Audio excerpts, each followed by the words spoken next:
Hello and welcome to perfection IAS. आज की the Hindu newspaper analysis में आपका स्वागत है। Today it's 2nd of the August and it's Wednesday today. I welcome you all aboard on the Hindu newspaper analysis at perfection IAS YouTube channel. ये newspaper analysis जो है हम हर दिन करते हैं and I will like strictly recommend this newspaper analysis to every and each and every aspirant who is seriously preparing for UPSC। क्योंकि इस न्यूज़पेपर एनालिसिस में we are not just doing the newspaper, हम बस newspaper नहीं कर रहे हैं, we are doing the static portion of the newspaper also. ठीक है, हम स्टैटिक पोर्शन के टॉपिक्स भी साथ में उठा देते हैं। तो हम सिलेबस और करंट अफेयर्स दोनों को इंटीग्रेट करके चलते हैं। तो we are nowhere compromising on quality, इसीलिए इस न्यूज़पेपर एनालिसिस को करने में इतना टाइम लगता है। हर एक न्यूज़ की जांच होती है, उसके बाद ही ये एनालिसिस का वीडियो बनता है। इसमें बहुत लोगों की मेहनत बनती है। सो आई रिक्वेस्ट यू ऑल कि आप अपना फीडबैक दें। आप को अगर कुछ चेंज चाहिए इस एनालिसिस में, आपको लगता है कि आपको कुछ और इन्फॉर्मेशन चाहिए, आपको थोड़ा सा और इन्फॉर्मेशन चाहिए, या आपको कोई टॉपिक ऐसा है जो हमने पढ़ा आपको समझ नहीं आया, या अगर आपको लगता है कि लैंग्वेज का कोई इशू है, या अगर आपको कोई अपनी प्रिपरेशन में कोई इशू आता है, आप खुद से प्रिपेयर कर रहे हैं यूपीएससी 1 साल 2 साल या 3 साल से प्रिपेयर कर रहे हैं, है ना, बट अभी भी आपको ऐसा लग रहा है दैट आपका प्रीलिम्स मेंस या इंटरव्यू रुक रहा है बार बार, तो you can directly contact us on this number 90310 36712, which is the Perfection IAS Delhi Center। या आप हमें विजिट भी कर सकते हैं करोल बाग सेंटर पे। Just ask for mentorship sessions, they will guide you to me, और आपको बहुत ही अच्छे तरीके से गाइड किया जाएगा यूपीएससी प्रिपरेशन को लेके। Now let's begin this newspaper analysis on the Hindu newspaper. And the first news which came up, or the first two news, are the news from the violence first happened in Haryana, और दूसरा violence जो चल रहा है which is from the Manipur। and कल के newspaper में Supreme Court justice chief justice of India D Y Chandrachud, the honorable Supreme Court has asked for FIRs। there were more than 6,000 FIRs जो अभी तक रजिस्टर हो गए थे। कहाँ पे? मणिपुर में। और अब वो मणिपुर गवर्नमेंट से उनने, स्टेट गवर्नमेंट, सेंट्रल गवर्नमेंट से उनने रिपोर्ट मांगा था that we need all these FIRs segregated and we need all these FIRs in detail, और इनकी एक रिपोर्ट हमें चाहिए, ऐसा जस्टिस डी वाई चंद्रचूड़ ने बोला था। और ये रिपोर्ट जो है ये आई, तो this has showed this report that on the FIRs there is no law and order in the state of Manipur. और इसकी वजह से now the case is like there is grave violation of laws, and the tardy police probe and the late registration of FIRs has been highlighted out of this report। तो अगर आप यहाँ पे देखो तो ये आपका गवर्नेंस का पॉइंट है। ठीक है, तो हम इसको governance which is a part of GS2, है ना, पॉलिटी एंड गवर्नेंस का पार्ट है ये। और गवर्नेंस में भी आप अगर इसको यूज करना चाहते हो तो use it under the reforms of civil services, reforms of police, reforms of administration as sensible and sensitisation of police. ठीक है, और ऐसे रिफॉर्म्स जो है इनको लिखना चाहिए, और आप इस रिपोर्ट को हाईलाइट करेंगे उस आंसर में, और इस रिपोर्ट को मेंशन करेंगे अपने उस आंसर में, and that will help you. Now coming to the this violence which happened in Haryana yesterday. ठीक है, तो हरियाणा में जो ये वायलेंस हुआ था, इसका भी एक ग्रेव रीजन था, which this is a communal violence between two communities, Muslim community and Hindu community, and around 44 FIRs have been registered so far.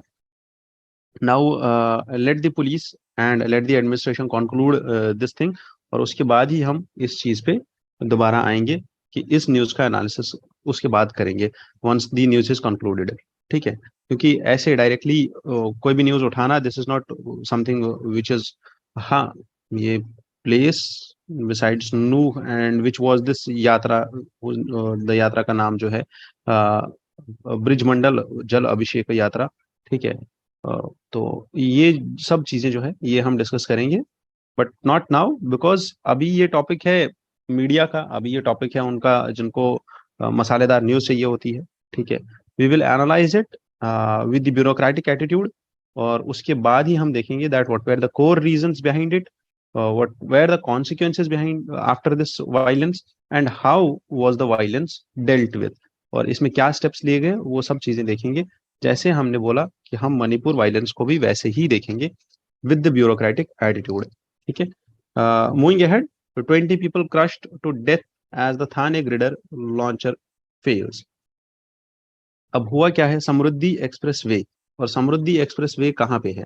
Samriddhi express way was recently inaugurated, sanctioned in 2022, और 2022 में ये जो समृद्धि express way है, this is actually connecting Nagpur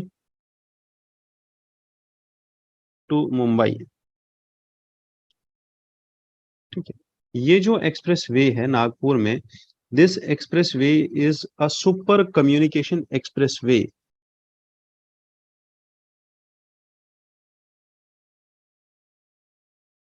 super communication express way.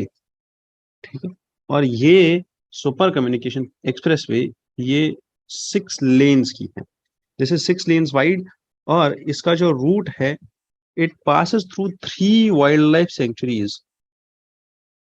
3 wild life sanctuary से ये पास होता है, और पहली वाइल्ड लाइफ सेंचुरी है Katepurna wildlife sanctuary, and second is Karanja सोहोल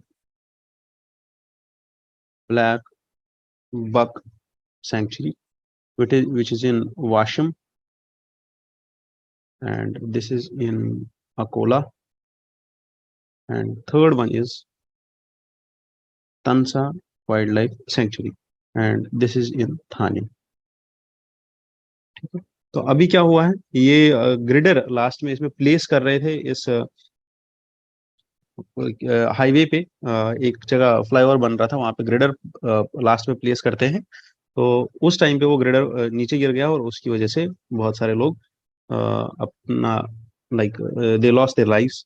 ठीक है, एंड एक्चुअली में इन 3 वाइल्ड लाइफ सेंचुरीज को बाईपास करने के लिए या इनमें कम डैमेज करने के लिए there were many overpasses and underpasses जो बनाए गए थे। ठीक है, चाहे वो बसेस के लिए हो या चाहे वो नॉर्मल रोड क्रॉसिंग के लिए हो, तो वो सारी चीजें की गई थी to protect wildlife and several overpasses, और इन 3 वाइल्ड लाइफ सेंचुरीज को पास करने की वजह से ही यहाँ पे थोड़ा सा क्रिटिसिज्म हुआ था इस प्रोजेक्ट का। ठीक है, and if you see 20 people were crushed to death when this grader fell down। so moving ahead to the news section। ठीक है, इसके बाद देखते हैं कोई और न्यूज इंपॉर्टेंट है। तो चंद्रयान 3 का journey so far, once it lands on in the August. ठीक है, 23rd of the August जब ये लैंड करता है, तो उस टाइम पे we will again go through the news and we will revise the whole topic once again. Chandrayaan 3 क्या है, कितने इसमें क्या क्या स्पेसिफिकेशंस हैं, and all of that. Rajasthan government has got GI tags, and mangoes of Goa have got GI tags. ठीक है, इसको थोड़ा सा याद रखना है कि कौन कौन सा ऐसा प्रोडक्ट है, ये RAS के लिए भी इंपॉर्टेंट है, राजस्थान एडमिनिस्ट्रेटिव सर्विसेज के लिए भी इंपॉर्टेंट है, और UPSC पर्सपेक्टिव से भी इम्पोर्टेंट है। ठीक है, बिकॉज दिस मैंगो, और जिसको बोलते हैं आमो इन Gujarat, This is also important, and there is this delicacy known as, I guess, bibinka. Okay. This is an Indo-Portuguese dessert, which is also known as the Queen of Goan deserts, जिसको ये GI tag मिला है. Plus in Jarsanda there is metal craft, ठीक है, जिसको बोलते हैं झालेसर धातु शिल्प. तो दिस मेटल क्राफ्ट और this brassware has also got GI tags. और भी कुछ प्रोडक्ट्स हैं जिनको GI टैग्स मिले हैं. तो you should remember these, and this will help you in your exam. And then moving to next point, and this is about the national list of essential medicines and the model list of essential medicines which is maintained by WHO. तो WHO एक list maintain करती है which is known as the model list of essential medicines 2023, and WHO has recommended a single pill strategy. इसका नाम है पॉलीपिल. क्या नाम है? पॉलीपिल इसका नाम है. And this is associated to reduce the risks of cardiovascular events like myocardial infraction and stroke. And this also helps in revascularisation in the primary and secondary prevention settings. हमने लास्ट वीक एक editorial discuss किया था जिसमें cardiovascular disease में सबसे important disease that is stroke, इसके बारे में लिखा गया था उस एडिटोरियल के बारे में. दैट इज कि आज currently the rate of strokes and the deaths due to strokes have increased, and every 40 minutes there is a death caused due to a stroke in the world. ठीक है, in India only.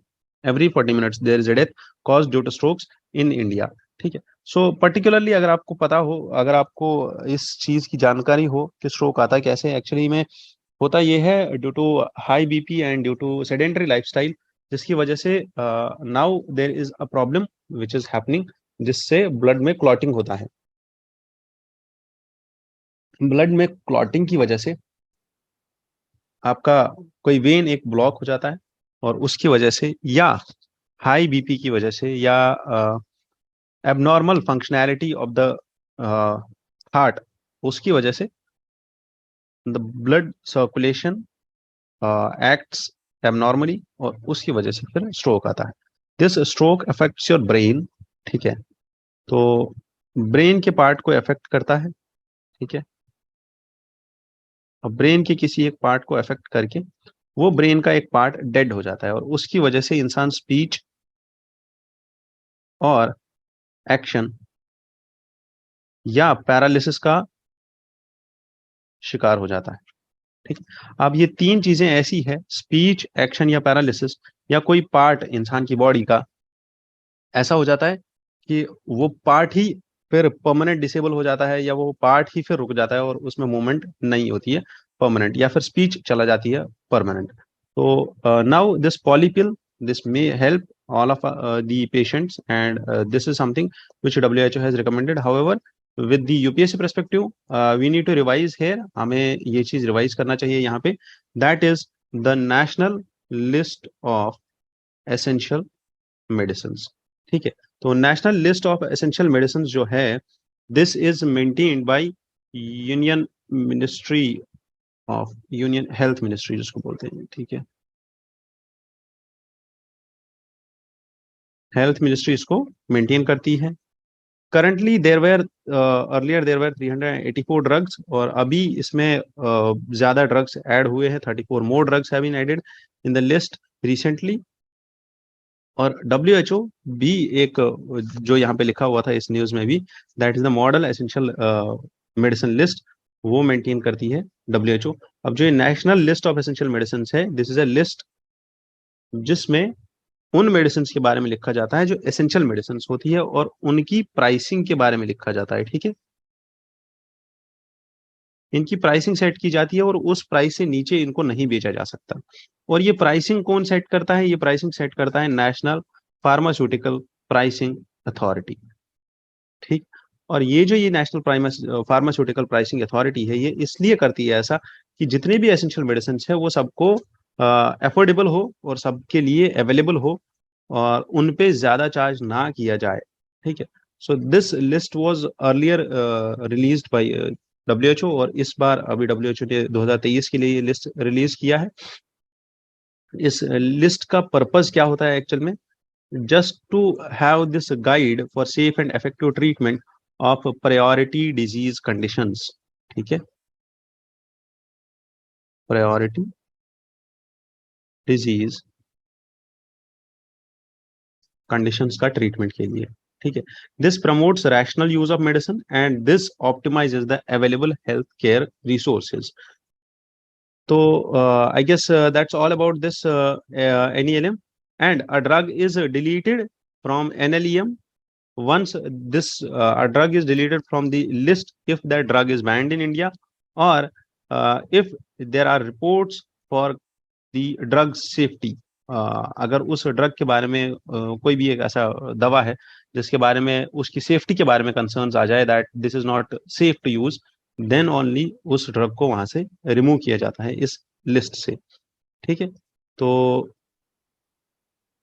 first time, the first country in the world to impose or to compose this EML was Tanzania in 1970, और 1975 में WHO ने बनाया, requested WHO ने बनाया this model list of essential medicines, and first time it was published in 1977, और इसमें उस time पे 186 मेडिसिन थी. ठीक है, done. We are done with this news. Let's move ahead. This was Polysil.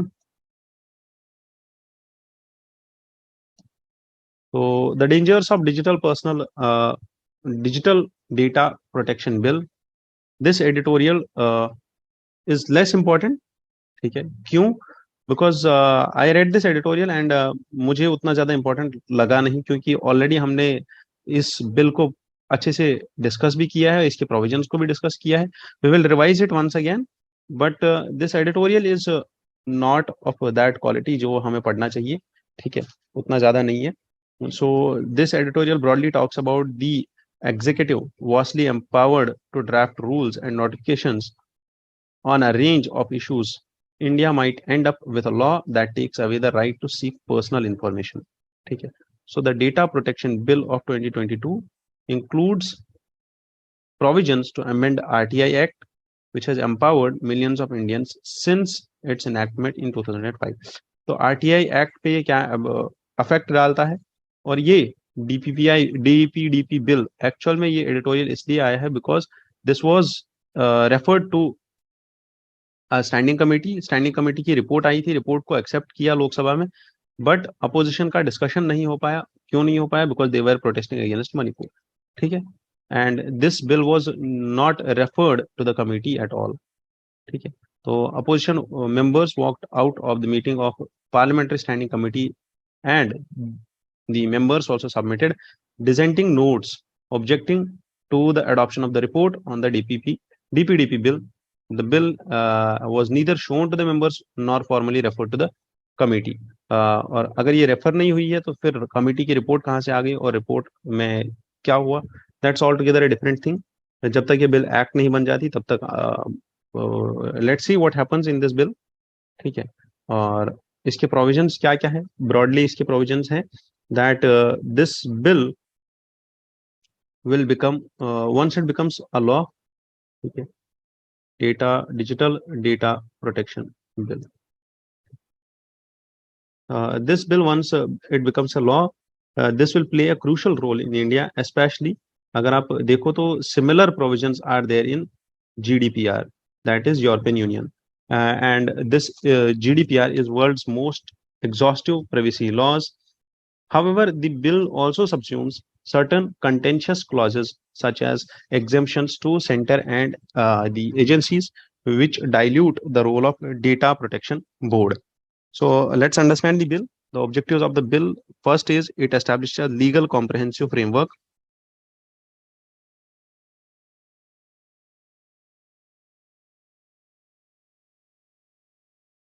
It establishes a legal comprehensive framework governing digital personal data protection in India. This also aims to provide processing of digital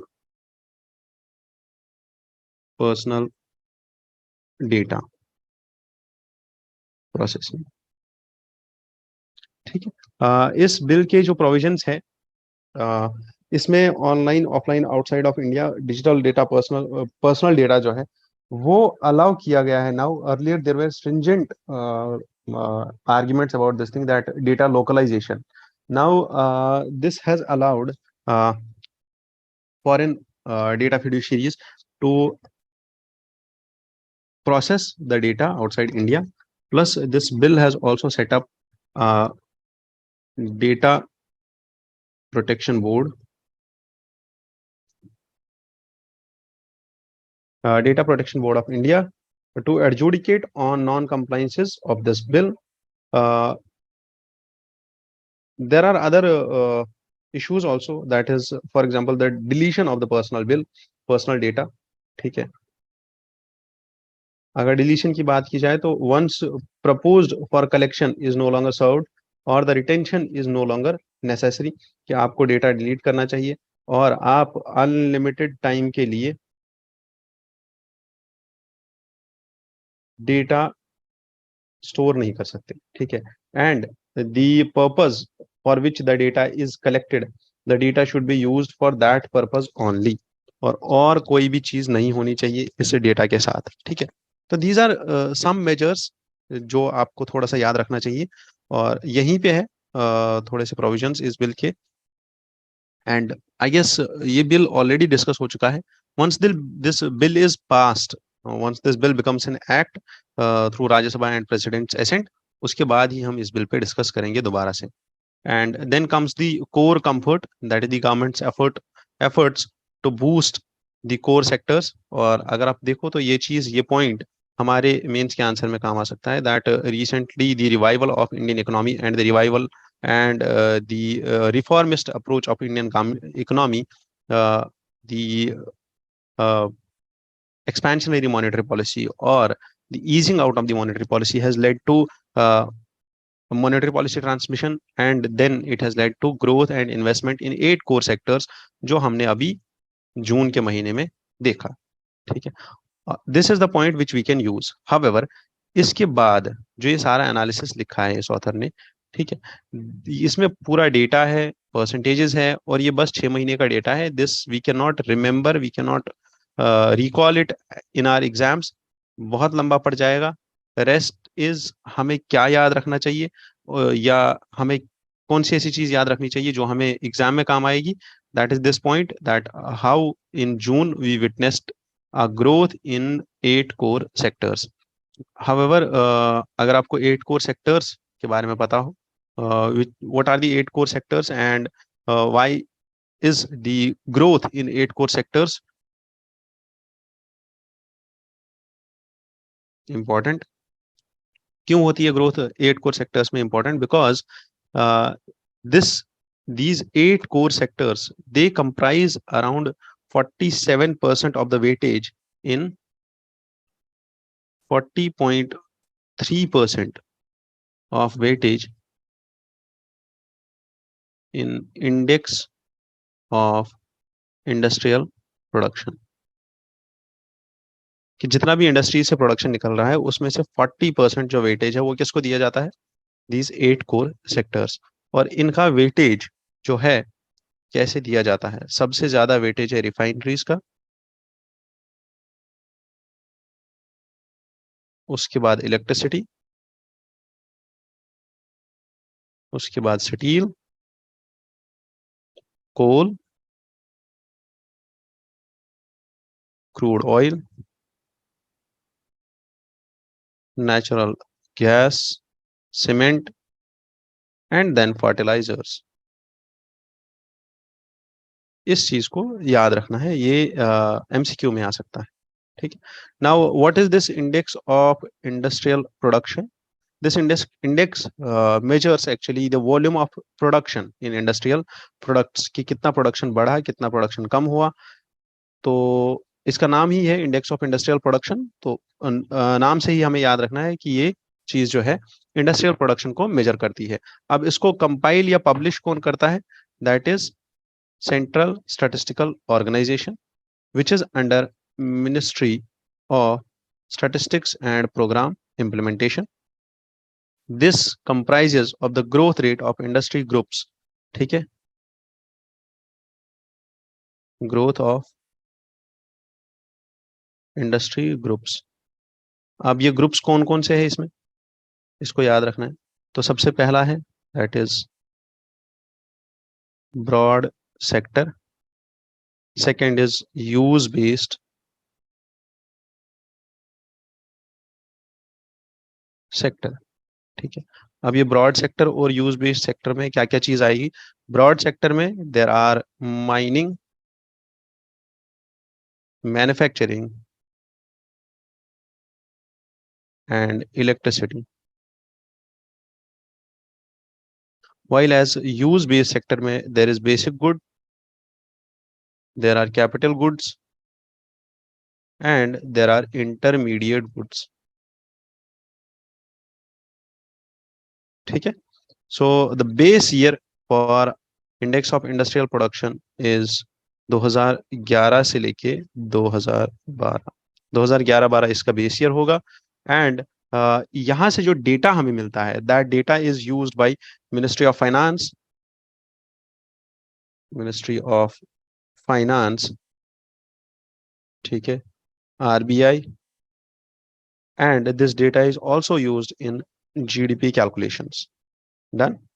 तो इस चीज को याद रखना है, ऐसे ही 8 core industries को याद रखना है, और ये हमारे लिए इंपॉर्टेंट है यूपीएससी पर्सपेक्टिव से।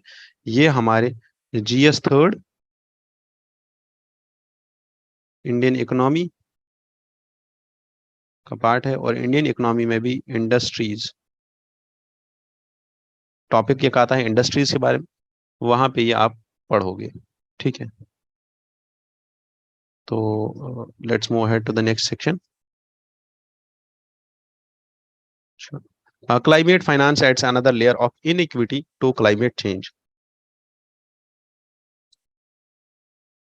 अगर आपको याद होगा तो $100 बिलियन का प्रॉमिस यूएसए ने, और अभी जो यूएस के एनवाई यहाँ पे आए थे, they highlighted this thing that US is determined to share and to contribute to the $100 billion fund which has been announced for climate funding from the developed countries to the developing countries. However, climate finance एक ऐसा topic है जो unending topic है, क्योंकि अगर आप देखो तो it's not only going to end कि जो डेवलप्ड कंट्रीज अभी है, यूएस, फ्रांस, यूरोपियन कंट्रीज और द वेस्टर्न कंट्रीज, वो फंडिंग करे पुअर कंट्रीज को, because they will have to fund the poor countries till the climate change reverses, है ना, till the poor countries develop their own capacities and capabilities in dealing with climate change. और अगर आप यहीं पे देखो तो the countries which are there in the sub-Saharan Africa, Latin America and South Asia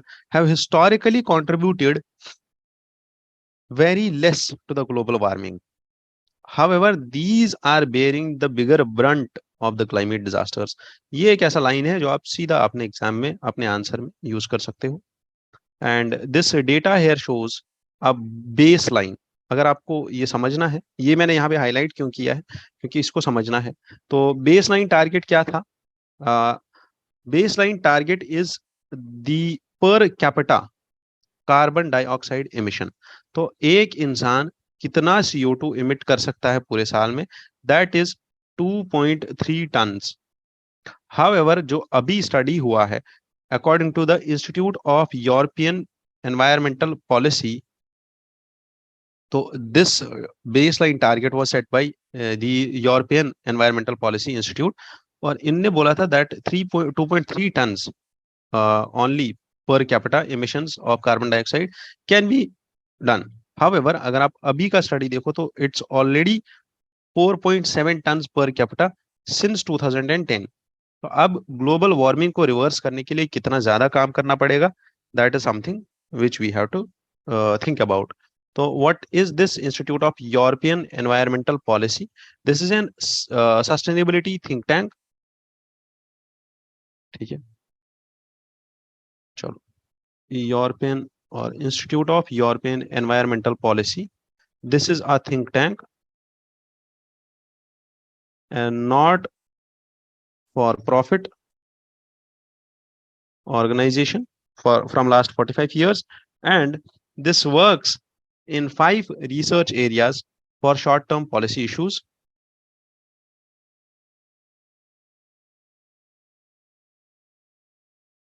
तो ये जो थिंक टैंक है, इसमें आपको इकोनॉमिस्ट्स,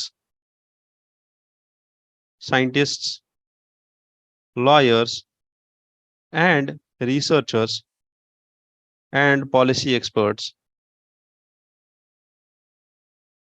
का एक प्लेटफॉर्म मिलेगा जो यहाँ पे पूरा काम करते हैं about this about the policy making and about the environmental research and about the governance related issues or the sustainable policy development related issues. This institution has around 45 years of experience, and this is actually impact driven sustainability policy across European Union and world.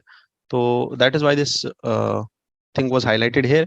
ठीक है, Notre Dame Global Adaptation Initiative is there, which combines countries' exposure, sensitivity, and capacity to adapt to climate change, and the risk of a debt distress is based on the International Monetary Fund's Debt Sustainability Framework reports. As most of the reports have highlighted कि global south में बहुत सारी high income countries भी हैं which had been excluded from the analysis. ठीक है, तो ये दो चीजें आपके लिए टास्क होगा, ये दो चीजें आप सर्च कर लो, ये दो चीजें क्या है. ठीक है, what is Notre Dame global adaptation initiative and what is IMF's debt sustainability framework report. Then the Holocene climate anomalies. What are the Holocene climate anomalies? And यहाँ पे एडिटोरियल में क्यों आया है this Holocene climate anomalies? तो this is actually an editorial जो हमारे लिए कम relevant है, because this editorial talks about trust issues, and it talks about the trust in our scientists. It talks about the trust which we have placed with the research or with the science, with the evidences which came out of science. So actually there was this claim that June 2023 has seen a warmest day in more than 1 lakh years. पिछले 1 लाख साल में इतना ज्यादा गर्मी किसी भी दिन नहीं हुआ था जितना ज्यादा गर्मी जून के एक दिन में हुआ था. ठीक है, अब वो कौन सा दिन था, that is something different, but this editorial talks about paleo proxies. कि ये बोलते हैं इस एडिटोरियल में कि टेम्परेचर को मेजर करने के लिए we have invented thermometers late. और थर्मोमीटर से पहले जितना भी एविडेंस मिल रहा है about the temperatures and about the earlier climate, that is based on paleoproxies. What are paleoproxies?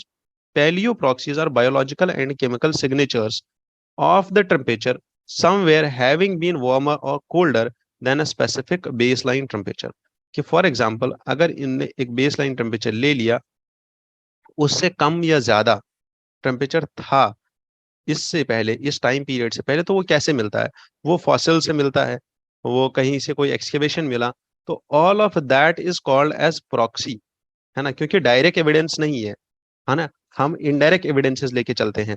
For example किसी एक रीजन में जो आज से 100 साल पहले, ठीक है, जहाँ पे रिकॉर्ड किया गया था, 100 साल पहले जहाँ पे रिकॉर्ड किया गया था, 200 साल 300 साल पहले जहाँ पे रिकॉर्ड किया गया था टेम्परेचर, कि there was this temperature of 40 degree Celsius in that place, या वहां पे जो टेम्परेचर था वो आज से 40 साल पहले या 100 साल पहले 40 डिग्रीज का था. बट एक्सकेवेशन के मुताबिक, कार्बन डेटिंग के मुताबिक, वहां से एक ऐसा एनिमल का स्केलेटन मिला जो जिसके ऊपर फर था, बहुत ज्यादा फर था उस एनिमल के ऊपर. तो इट मीन्स व्हाट, कि इस 40 डिग्री से पहले उस एरिया में कुछ ऐसे एनिमल्स रहते थे जो कोल्ड क्लाइमेट के एनिमल्स थे, है ना, और तभी जाके उनके ऊपर इतना ज्यादा फर था, वो फैट एक्यूमुलेशन उनके ज्यादा था.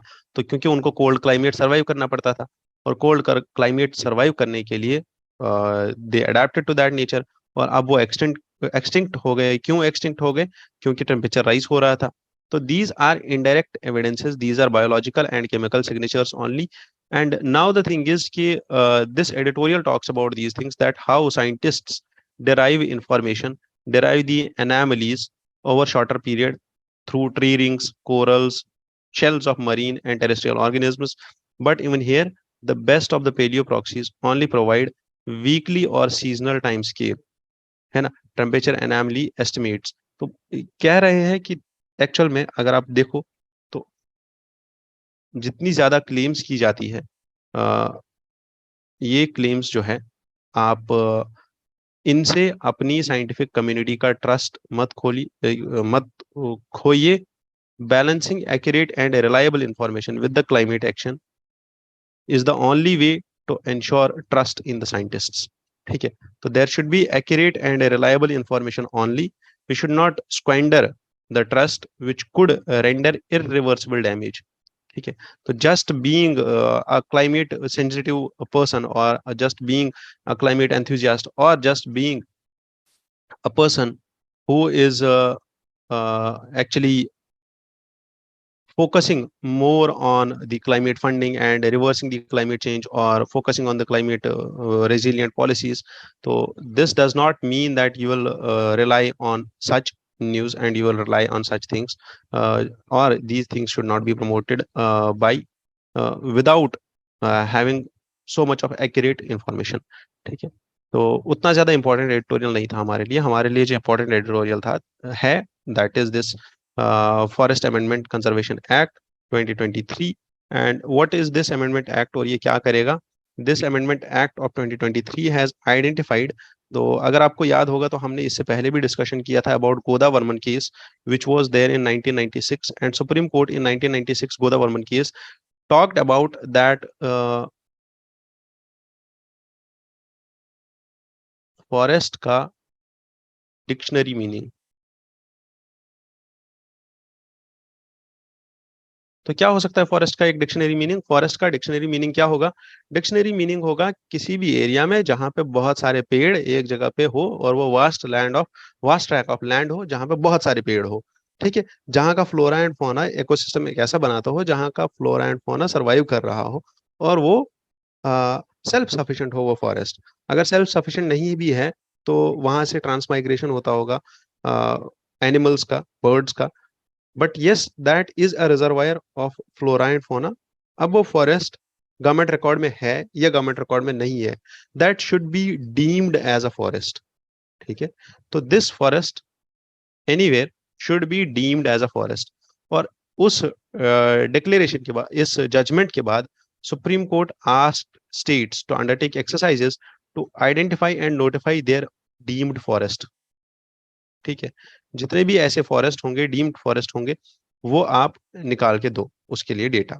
तो 1996 से अभी तक 30 साल हो गए, but this exercise is still incomplete.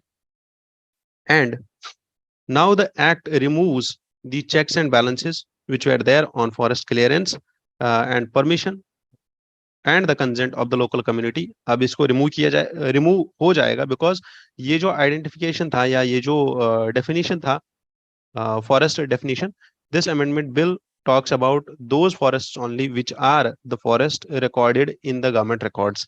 ठीक है, और इसकी वजह से क्या होगा, हमने जब लास्ट टाइम इसको डिस्कस किया था, एक्चुअल में अगर आप देखो तो ये जो फॉरेस्ट होता है ना, ये एक ऐसा रिजर्वायर होता है जहां पे एक कार्बन सिंक बन रहा होता है।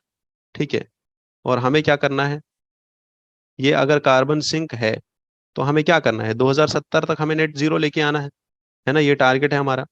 और अगर हम देखें तो ये कार्बन सिंक कौन सा अच्छा होता है, तो वो कार्बन सिंक अच्छा होता है जो प्राइमरी फॉरेस्ट हो, है ना। अगर ये नेचुरल फॉरेस्ट है, ये प्राइमरी फॉरेस्ट है, तो इसकी कार्बन सिंकिंग कैपेसिटी ज्यादा होंगी। ठीक है, क्योंकि ट्रीज की हेल्थ अच्छी होगी, ट्रीज नेचर से ऑलरेडी नेचर से एक्लेमेटाइज हो गए होंगे, और वो प्राइमरी फॉरेस्ट जो है उसका कैपेसिटी ज्यादा होगा। और उससे क्या होगा, उससे होगा ये, that will be a better carbon sink. But अगर आप किसी भी फॉरेस्ट को जो ऑलरेडी अवेलेबल है, which is out of the government records, उसको बोल रहे हो that this is not deemed now as a forest, तो that will lead to what, these forests turning into commercialised commercialisation of plantation. ठीक है, अब इससे क्या होगा, इससे दो चीजें होंगी, either these forests will be used in campa, ठीक है, that is the compensatory afforestation, और these forests, these lands जिन पे दोबारा से फॉरेस्ट ग्रो किया जा सकता है या जो आउट ऑफ फॉरेस्ट एरिया के हैं, they will be now, अब जो ये फॉरेस्ट होंगे इनको यूज किया जाएगा लंबरिंग के लिए, ठीक है, कमर्शियल एफॉरेस्टेशन के लिए, ठीक है, वुड इंडस्ट्री के लिए, प्लाईवुड इंडस्ट्री के लिए, और वहां से प्रॉब्लम्स स्टार्ट हो जाएंगी। Now the author here highlights that this bill has also exempted linear infrastructure projects which are there like road highway को इसने एग्जेम्प्ट कर लिया from seeking clearance with the permission within the radius of 100 kilometre from the national borders. और अगर national borders पे 100 kilometre के area में कोई भी ऐसा रोड बन रहा है, इंफ्रास्ट्रक्चर प्रोजेक्ट बन रहा है, तो उसका क्लियरेंस लेना जरूरी नहीं है। That is also something which is intriguing here. और इसके बाद this standing committee on science and technology, environment, forest and climate change, which is headed by congress which was headed by congress mp jairam ramesh, the author highlights कि ये जो bill है ये actual में जाना चाहिए था इस कमेटी के पास, जबकि ये बिल गया है किसी और कमेटी के पास। और that is the basic reason कि इस बिल का the pre legislative consultation policy या pre legislative consultation to with the parliamentary standing committees has not happened very well, और उसकी वजह से भी there are concerns and there were objections from tribal groups, conservationists, environmental lawyers against this bill, but still this bill has got nod। और let's see, Lok Sabha में इसको free pass तो मिल गया है, और लोकसभा में पास हो गई है बिकॉज मणिपुर का इशू चल रहा था and opposition had not discussed it very well. अब देखते हैं आगे क्या होता है, इस बिल को जब एसेंट मिलता है तो उसके बाद देखते हैं when it becomes an act. ठीक है, उसके बाद इस पे एक और एडिटोरियल आ जाएगा। अगेन द बीमा Koregaon and UAPA striking balance between the security forces and rights. तो अगर आप देखो तो यहाँ पे the author highlights the purpose of the constitution and a bill of rights however is to establish a culture of justification। ठीक है, what do we mean by this culture of justification? it means कि आप तब तक power का abuse नहीं कर सकते, a state cannot abuse the power। तो कॉन्स्टिट्यूशन जो है it vests power in state। ठीक है, क्या देता है स्टेट को power, but it said that power corrupts, है ना, and absolute power corrupts absolutely। Done. अब ये एब्सोल्यूट करप्शन ऑफ पावर कब होता है, ये तब होता है जब कॉन्सेंट्रेशन ऑफ पावर होता है।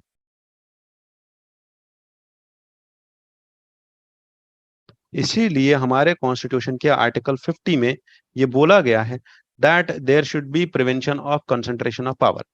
ठीक है,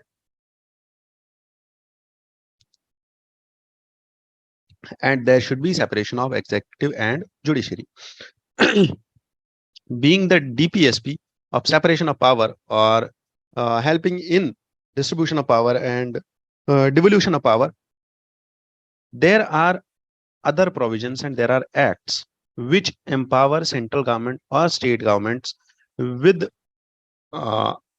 power जो कर्ब कर सकता है सिटीजन्स का फ्रीडम, उनका लिबर्टी और उनका फंडामेंटल राइट्स।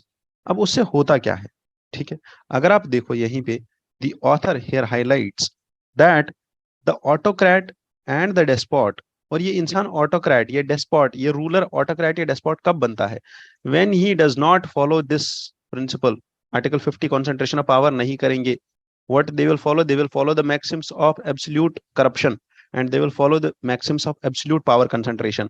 और उसकी वजह से क्या होगा फिर, the autocrat and the despot he warned has always wished whenever he was bankrupt or any other argument just to shut up those who did not agree with him। तो जब भी ऐसा हुआ है, एक नज्म है हबीब जालिब साहब की, ठीक है, तो this is a satirical nazm, and this is a satirical song which was written by Habib Jalib about the people who were there under this despotic rule of Bhutto.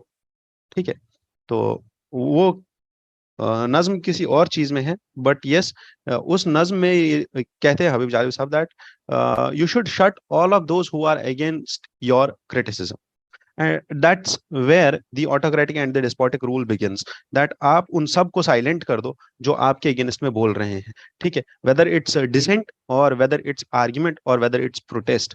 तो that is how this author highlights here कि UAPA या defence of India act या public safety act या यहाँ पे ये पोटा या Tada highlight करता है ऑथर, ठीक है, POTA and TADA which were earlier removed and struck down by the Supreme Court. He says that this UAPA Act, ठीक है, जिसकी वजह से अभी अगर आपको याद हो 2 दिन पहले भी हमने डिस्कस किया था, the Vernon Gonsalves and Arun Ferreira have been, ये 5 साल तक जेल में रहे, ठीक है, 5 साल तक, और 5 साल के बाद इनको अभी सुप्रीम कोर्ट ने बेल दिया है. Now the author here highlights कि आप हमें ये चाहिए दैट वी शुड री examine this UAPA and we should see that how this anti-terrorism law is providing too much of power or overarching power to the state agencies, and this also has rendered the judicial mechanism toothless, and this has also uh, this has also amounted a loss on the personal liberty. This Supreme Court attempted to narrow, in 2011, Supreme Court attempted to narrow down the definition which was there in UAPA. और UAPA क्या define करता है? UAPA define करता है कि all the terrorist organizations will be declared as unlawful and they will be banned by the central government. However, the definition of unlawful activities has always been vague. Territorial integrity या जितनी भी terms इस act में है वो वेग है, plus इसमें जो मेंबरशिप का क्लॉज है कि आप अगर किसी ऑर्गेनाइजेशन के मेंबर हो तो उस मेंबरशिप को भी डिफाइन नहीं किया गया है, because just mayor having letters or having books or having literature or having movies related to any banned organization, does it entail you to be a terrorist or does it empower police to act against you under preventive detention? ठीक है, तो preventive detention की बात आई तो article 22 को discuss करेंगे last में. However, ये जो एक्ट है UAPA, this also has a critical issue with section 43D sub clause 5, and section 43D sub clause 5 says that कि कोर्ट्स को, चाहे वो सुप्रीम कोर्ट हो या हाई कोर्ट हो, what they can do is they can act, this act prohibits courts, ये prohibit करता है कोर्ट्स को कब? From granting bail to a person if on a perusal of the case diary of police report is of the opinion that there are reasonable grounds for believing that the accusation against such person is prima facie true.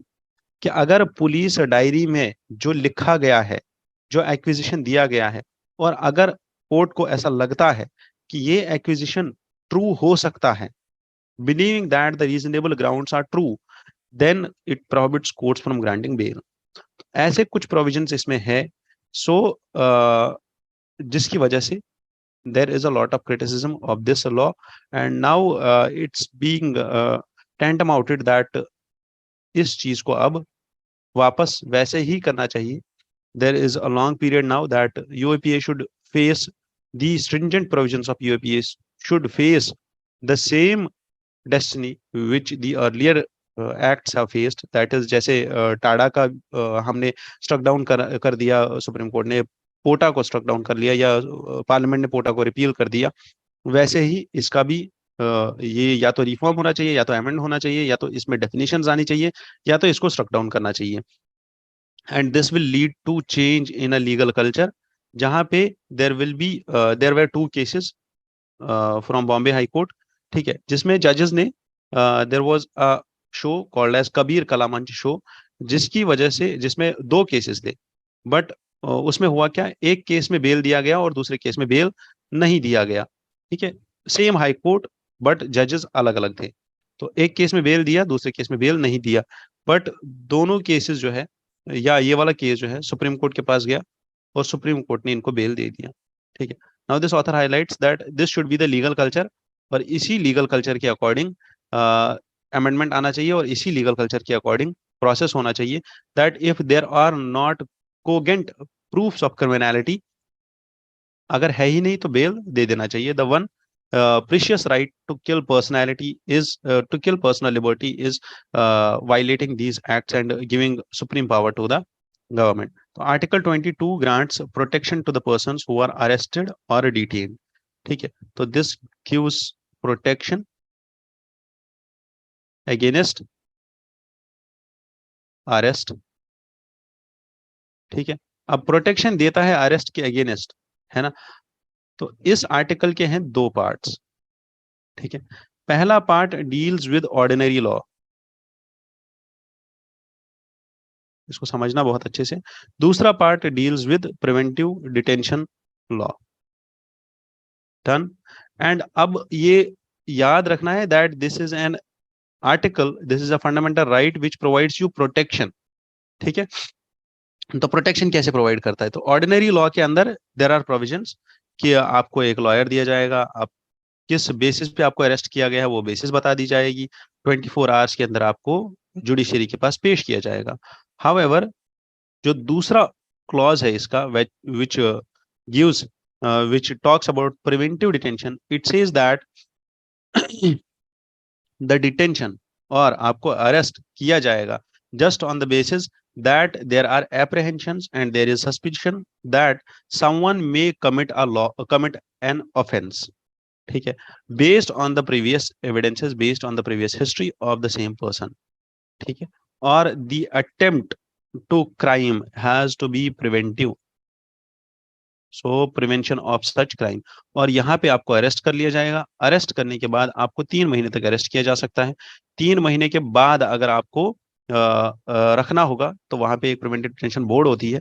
ठीक है, advisory board होता है, उस advisory board की recommendation पे ही आपको रखा जा सकता है। And there is no compulsion that 24 hours के अंदर आपको पेश किया जाए, कहाँ पे, कोर्ट में, किसी भी क्रिमिनल को। if he is being arrested under preventive detention law, then the criminal, there is no obligation on the police to produce that subject before the court of law within 24 hours. Done.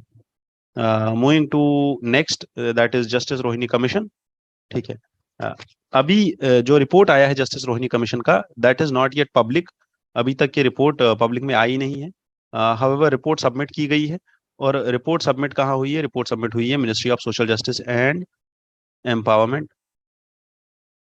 ठीक है, justice Rohini commission को 6 साल लगे report देने में, और justice Rohini commission establish क्यों हुआ था, टू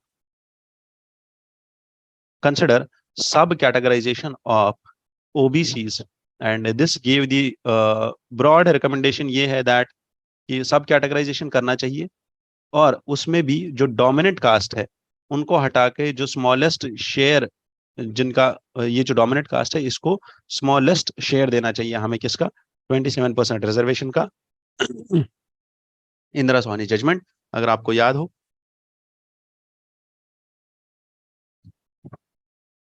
तो 27% रिजर्वेशन देना चाहिए बस, और 27% रिजर्वेशन में सबसे लोवेस्ट शेयर देना चाहिए किसको, हमें, दी डोमिनेंट कास्ट को। तो justice Rohini commission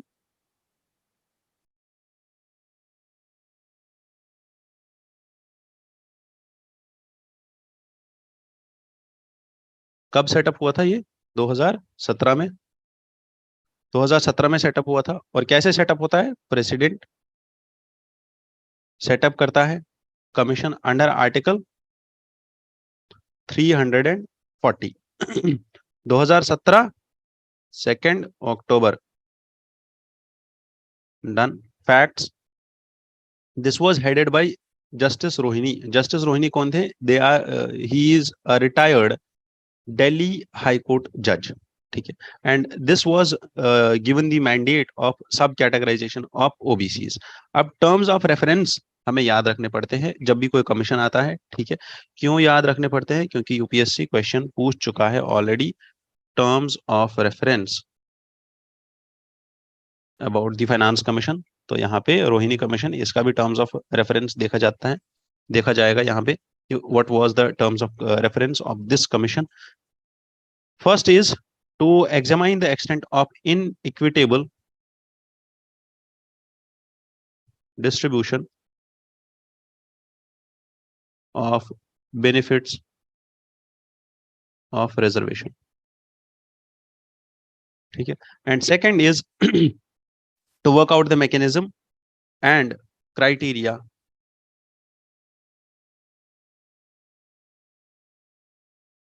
and norms in a scientific approach and scientific approach for sub categorization, ठीक है। और उसके बाद to work out the mechanism criteria हो गया, and then to exercise the identifying of respective castes और कम्युनिटीज, ठीक है। To exercise identification of caste and communities और सब कास्ट और synonyms in the central list, ठीक है। तो to identify respective castes, communities and sub castes or the synonyms in central list of other backward classes and classify them into their respective subcategories। तो अगर multiplication या duplication है नाम का, उसको भी क्लासिफाई करके आप दे दीजिए। So article 340 says that president by a presidential order will establish a commission, ठीक है। उस कमीशन में कुछ लोग होंगे और वो लोग क्या करेंगे? They will think and investigate the conditions of socially and educationally backward classes within the territory of India and the difficulties under which they labor, and to make recommendations for such difficulties to be removed and the conditions thereon. Done. तो इनकी conditions of difficulties को consider किया जाएगा और उसको उसी तरीके में उसको फिर सही किया जाएगा about as per the recommendations of this commission. अभी जो कमीशन ने रिपोर्ट दी है वो रिपोर्ट पब्लिक हो जाएगी और एक दो दिन में उसमें एडिटोरियल्स आने शुरू हो जाएंगे और उस रिपोर्ट के शॉर्ट नोट बनाएंगे और शॉर्ट नोट्स के बाद वी विल सी दैट उस पे जो एडिटोरियल आएंगे उन एडिटोरियल्स को भी हम डिस्कस करेंगे। इंफॉर्मेशन टेक्नोलॉजी एक्ट को थोड़ा सा पढ़ लेना, ठीक है। यहाँ पे the section 69A of information technology act 2000 has been invoked. और इसमें क्या हुआ है, जो अभी 2 दिन पहले अगर आपने एक वीडियो देखा होगा, वायरल था सोशल मीडिया पे, कि एक आरपीएफ का पर्सनल था, उसने 4 लोगों को मार दिया गोली चला के, because he was I guess frustrated और समथिंग लाइक दैट। तो एक्स ट्विटर का नया नाम, ठीक है। तो this site has been now asked to remove that video from its platform, and the order was issued under the section 69A of Information and Technology Act 2000। और ये जो एक्ट है या ये जो सेक्शन 69 है, this gives powers to central government to issue directions to encrypt, monitor or decrypt any information which is generated, transmitted or stored in a computer resource, ठीक है। तो हर एक इंफॉर्मेशन के ऊपर ये पावर है। अब ग्राउंड्स क्या है, कब सेंटर ऐसा बोल सकता है that we want encrypt, monitor और we want to decrypt such information if it's about territory and integrity of India, if it's about defense of India, or if the information is about security of India, or this is about friendly relations, public order, incitement of violence, cognizable offense, or investigation of any offense. So, such are the provisions जिसकी वजह से the orders under section 69A of the Information and Technology Act can be issued. Moving ahead to the Business Advisory Committee. ठीक है, तो business advisory committee ने क्या बोला है अभी कि नो कॉन्फिडेंस मोशन जो है 8 अगस्त को लिया जाएगा और पीएम जो है इस पे स्टेटमेंट देंगे कब, 10 अगस्त को. तो what is business advisory committee? Business advisory committee is of Lok Sabha which comprises of 15 members. और इसमें कौन कौन होता है? Speaker is the chairman. he is the ex officio chairman of this chairperson of this business advisory committee, and the members are nominated by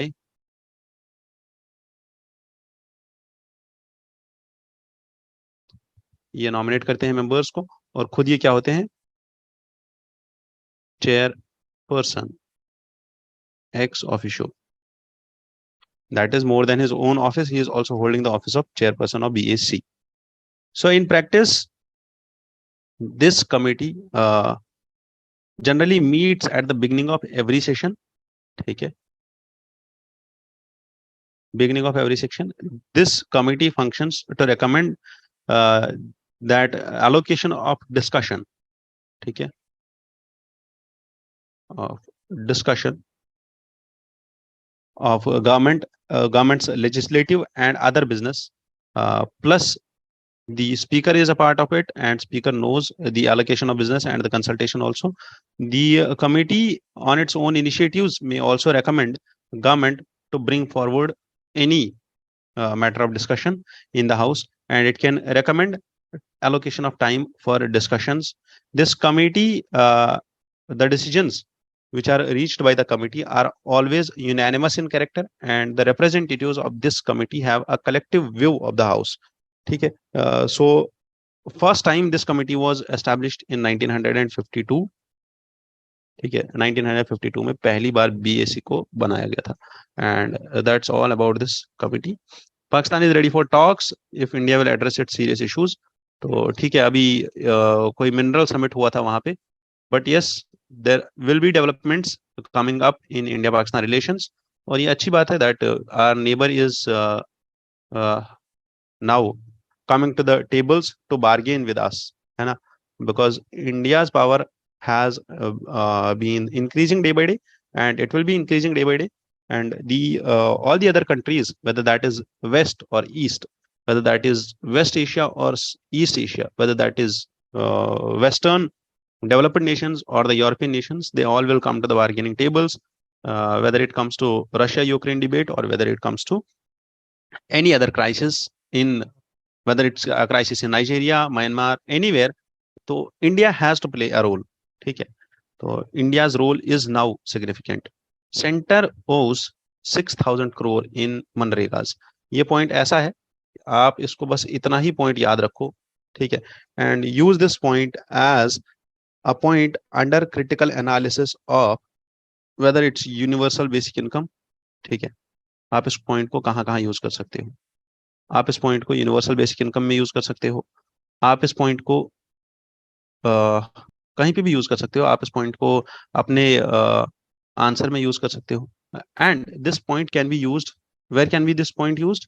first is under universal basic income, UBI, and this can be also used when it comes to the debate about urban employment schemes. ठीक है, plus this can be also used in fiscal deficit, and this point is valid for such debates. जब भी आप question में critical analysis करो तो आप इस पॉइंट को हाईलाइट कर सकते हो वहां पे.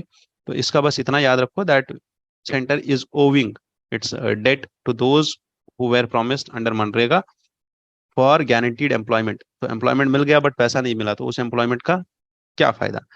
Indians grant, the Indian grant जो अभी PM ने प्रॉमिस किया था, the announcement about a grant from Indian side to Sri Lanka because Sri Lanka is facing this debt crisis, है ना. तो वो जो ग्रांट है, इस ग्रांट को Sri Lanka has said that we will use this grant for education and healthcare purposes. Indo Sri Lanka relations हमने 2 दिन पहले ही किए हैं. अगर आप YouTube चैनल पे जो पूरा प्लेलिस्ट पड़ा हुआ है डेली न्यूज एनालिसिस का, तो उसकी थंबनेल में लिखा जाता है that what are the topics which are to be discussed. तो India Sri Lanka, India France, India Japan already हो चुका है। आप थोड़ा सा स्क्रॉल करोगे तो आपको मिल जाएगा इंडिया श्रीलंका रिलेशंस, क्योंकि ये पॉइंट उतना ज्यादा इंपॉर्टेंट नहीं है जितना हम इसको ले सकते हैं। द पॉइंट इंपॉर्टेंट इज कि इंडिया ने ग्रांट दिया है 75 करोड़ का। How will they use it? They will use it in education and healthcare plus development of the Tamil community over there. ठीक है। जीएसटी revenues increase हुए हैं। ठीक है। GST revenues have been increasing and there is increasing tax buoyancy. ठीक है। This point was also highlighted and from the last 2 years the revenue is increasing. ठीक है। Tax revenue is increasing. GST का tax revenue increase हो रहा है पिछले 2 साल से। तो that is how this tax buoyancy increases. What is tax buoyancy? Tax buoyancy is tax reforms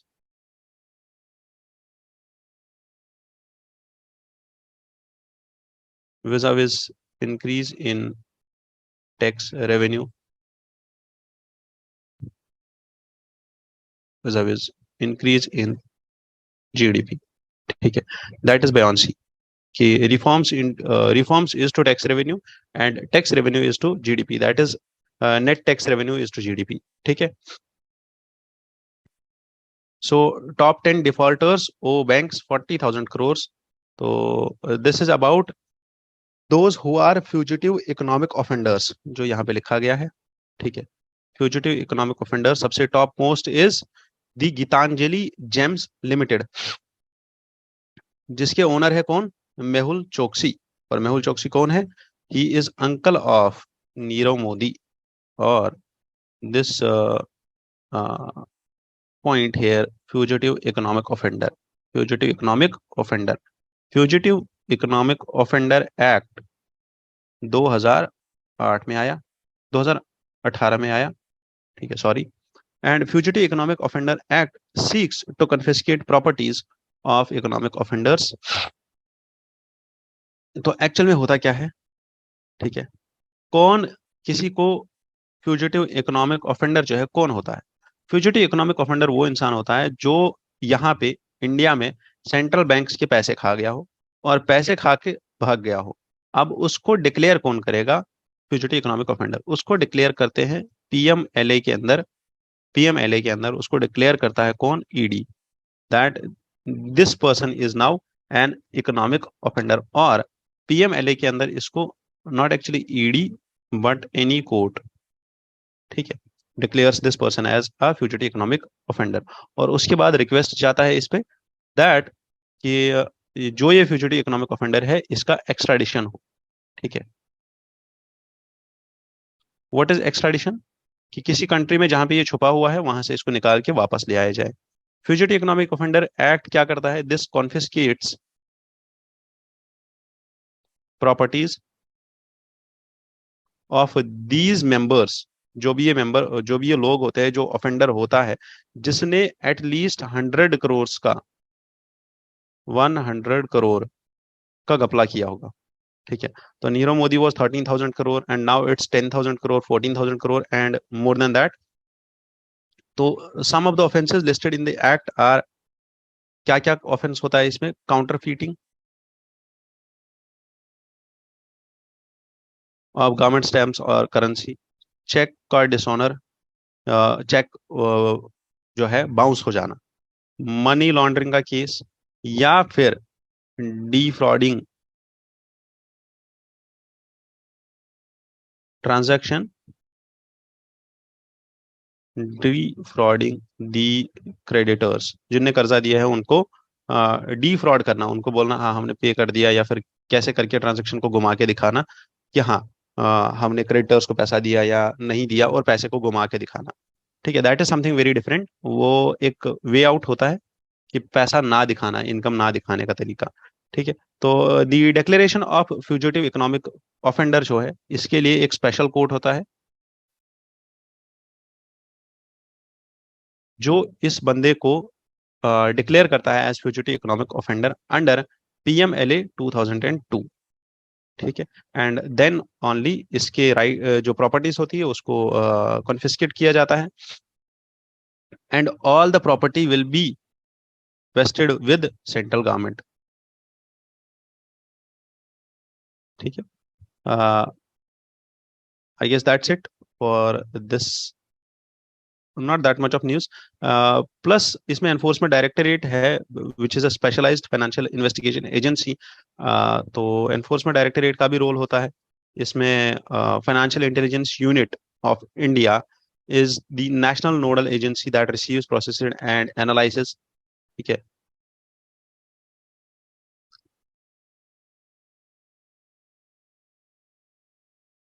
financial intelligence unit India is the agency जो coordinate करती है उन लोगों के साथ जहां पे फ्यूचर इकोनॉमिक ऑफेंडर बैठा होगा, और उसके एक्स्ट्राडिशन में हेल्प करती है। प्लस जितनी भी फाइनेंशियल ट्रांजैक्शंस हुई है या प्रोसेसेस हुए हैं, ठीक है, वो सारी प्रोसेसेस को नेशनल लेवल पे मैनेज करना is the work of fugitive is the work of financial intelligence unit.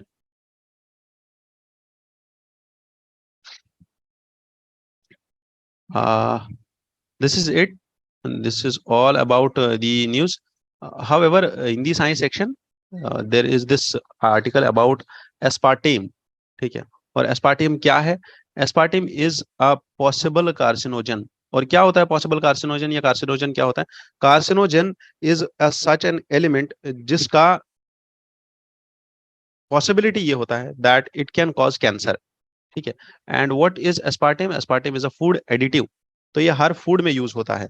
और किस किस फूड में यूज होता है? जो आप डाइट पीते हो, डाइट जिसको which is very much popular, and बोला जाता है that this is sugar free soda, this is healthy drink, and this is substitute to other soft drinks, ice teas, ice cream, low fat yogurt, cereals, medicine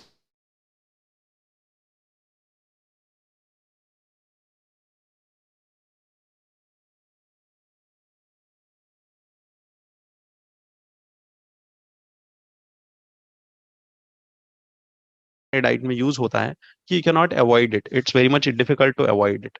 ठीक है, तो now the thing is कि there is an international agency for research on cancer which has talked about this thing that there is more to this than meets the devil in the there is more to this than meets the eye, the devil is always in the details। what do we mean by that? कि actually में this international agency for research on cancer is a body which was established by WHO in 1965। ये जो body है ये क्या काम करती है? ये उन सारी चीजों पे स्टडी करती है जहां से कैंसर बन सकता है, जहां से कैंसर प्रोड्यूस होता है, जहां से कैंसर बॉडी में हो सकता है, उन सब चीजों की वजह से जिनसे कैंसर हो सकता है उन सब चीजों पे स्टडी करती है। Now this body has highlighted कि एक्चुअल में हो क्या रहा है। This aspartame, this is safe for humans to consume, but एक लिमिट तक, that is 40 mg/kg of body weight. जितना आपका बॉडी का वेट है पर केजी आप 40 mg का ले सकते हो कंजप्शन किसका? एस्पार्टेम का। फॉर एग्जाम्पल, अगर आपने एक डाइट को कोक ले लिया तो उसमें 200 से 300 mg का एस्पार्टेम होगा। ठीक है, तो नाउ द थिंग इज क्या ये लेना चाहिए या नहीं लेना चाहिए? इसको जितना हो सके उतना अवॉइड करना चाहिए, because this has been highlighted here कि जितने भी प्रोसेस्ड फूड्स हो या अल्ट्रा प्रोसेस्ड फूड्स हो उन सब को अवॉइड करो। और वो सारी चीजें good for, they are not good for health, और they are not good for health well being. ठीक है, तो वैसे ही हमारे एनसीडी बहुत ज्यादा है। इंडिया का 80% of the burden, disease burden is due to non communicable diseases, and this will increase the brunt of non communicable diseases.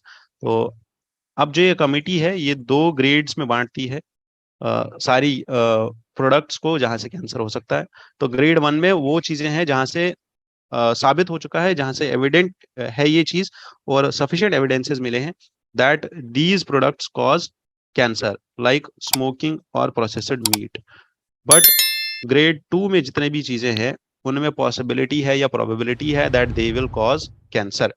ठीक है, तो हाँ, बस that's it about this article. Last में ये था that why does boiling water lose its taste when it's boiled. ठीक है, तो इसको पढ़ लो थोड़ा सा खुद से. नथिंग मोर देन दैट कि जितने भी डिजॉल्व्ड गैसेस होते हैं वो चले जाते हैं. जो इसमें कैल्शियम कार्बोनेट्स होते हैं या कार्बोनेट्स एंड हाइड्रोक्साइड्स होते हैं, वो सारे जो है वेसल के बॉटम में बैठ जाते हैं, और इसीलिए पानी का टेस्ट चेंज हो जाता है, जो नेचुरल टेस्ट होता है. आई thank you all for being into this discussion. I wish you all the best from Perfection IAS. You have any doubts, queries, or any other issues related to UPSC, you can call us on this number. This is our helpline number, and do ask for if you have if you need help regarding your UPSC preparation, do ask for a mentorship session to the counselor, and your mentorship session will be uh, arranged with me or with the expert faculty for which you are asking. I thank you all the best.